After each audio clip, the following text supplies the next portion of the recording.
দেখো আজ কিছু কনফিউজিং ওয়ার্ড নিয়ে আলোচনা করব।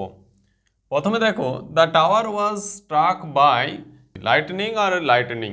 দেখো লাইটনিং মানে হচ্ছে বজ্রপাত, আর এই লাইটনিং মানে হচ্ছে কোনো কিছুকে হালকা করা বা কোনো বিরাট ব্যাপারকে হালকা করে দেখানো। তাহলে নিশ্চয়ই এটা হচ্ছে বজ্রপাতে যেটা হবে এটা LIGHTNING লাইটনিং। লাইটনিং মানে হচ্ছে বজ্রপাত। আর পরেরটা কি বললাম, কোনো কিছুকে লঘু করে দেখানো। Poets often dash to great height of imagination. Imagination মানে কল্পনা, তো কল্পনার জগতে ভেসে বেড়ায়।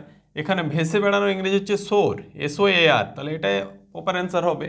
আর দ্বিতীয় সোর মানে ব্যথাপূর্ণ বা ফুলে ওঠা, এটা। Everyone is dash of him. এ দেখো এখানে এই যে জেলাস, এই জেলাস মানে ঈর্ষাপরায়ণ, আর এই জেলাস মানে হচ্ছে উদ্যমশীল বা উৎসাহী বা তৎপরও বলতে পারো, তাহলে এটাই হবে জেলাস, ঈর্ষাপরায়ণ।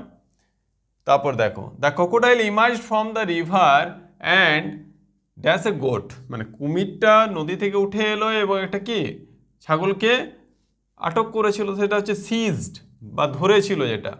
আর এই সিজড মানে হচ্ছে বন্ধ করে দেওয়া, তাহলে নিশ্চয়ই আমাদের এই সিজডই হবে।